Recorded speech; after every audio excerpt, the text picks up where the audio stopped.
na mas nauna pang ma-extract yung kaluluwa mo sa katawan mo bago mangyari ang aksidente.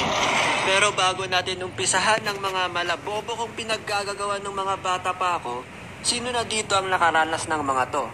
Nadapa habang naglalakad, tapos kunwari nagpupush up dahil nakatingin si crush.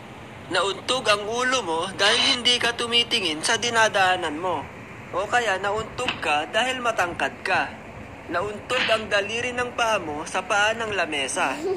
Nakaapak ng tae. Nakaapak ng pako. Di naman masikit.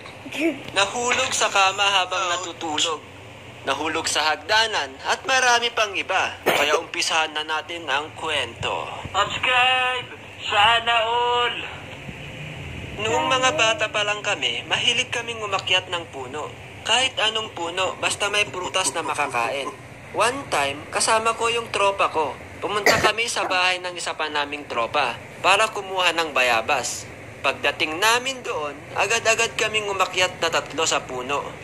Habang sarap na sarap kami sa pagkuha ng bayabas, may naririnig kaming kakaibang tunog.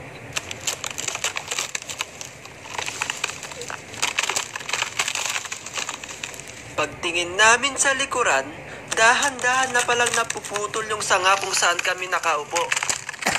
Mamamatay na tayo, mamamatay na tayo. In the name of the Father, and of the Son, and of the Holy Spirit.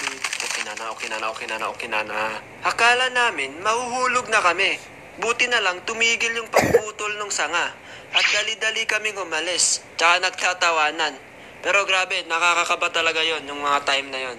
Pangalawang kwento, naglalaro kami noon ng mga tropa ko sa isang bundok kung saan may parang slope, tapos doon kami naglalaro ng slide. Habang naglalaro kami, may nakita kaming putol na kawayan. Naiisip mo ba ang naiisip ko, Jen? Yeah, let's do this.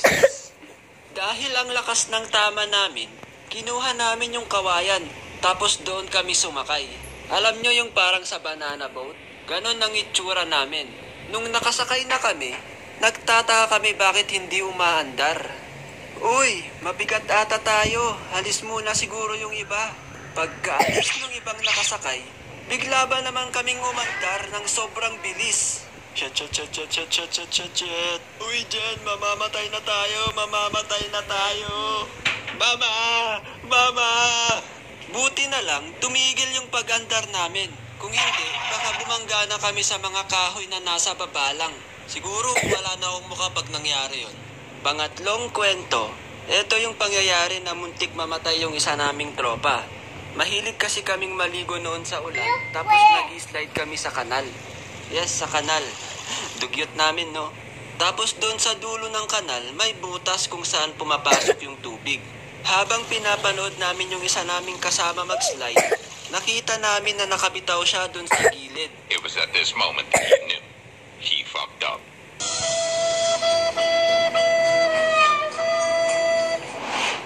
Kailangan kasi namin kumapit doon sa gilid para matigil yung pag-slide namin.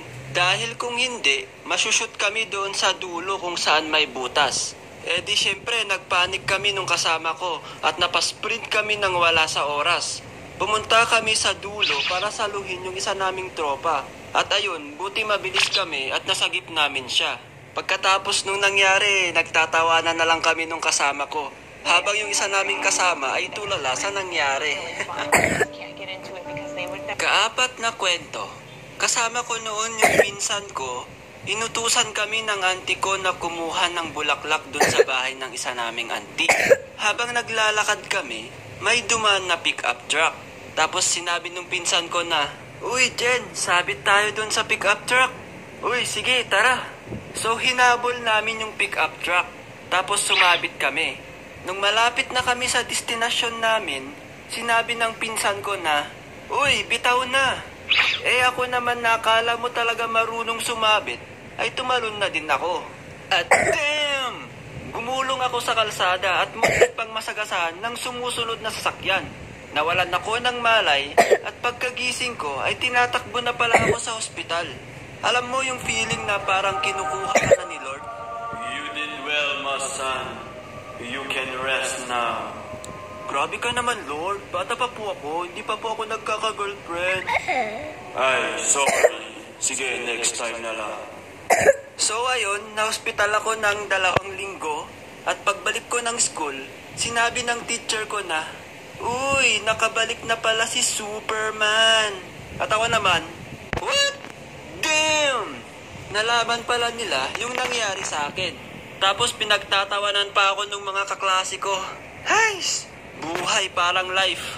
Kayo guys, ano yung mga pangyayari sa buhay nyo na muntik nang humiwalay yung kaluluwa nyo sa katawan nyo? Comment nyo lang yan sa baba para mabasa nating lahat yan.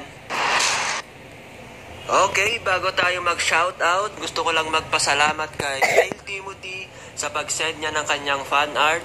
Maraming salamat sa iyo, idol.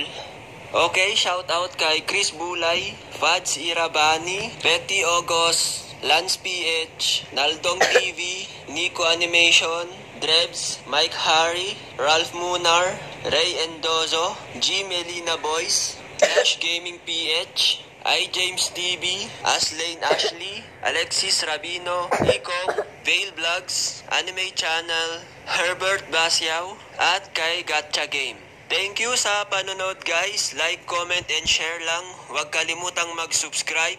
Kita-kits tayo sa next video.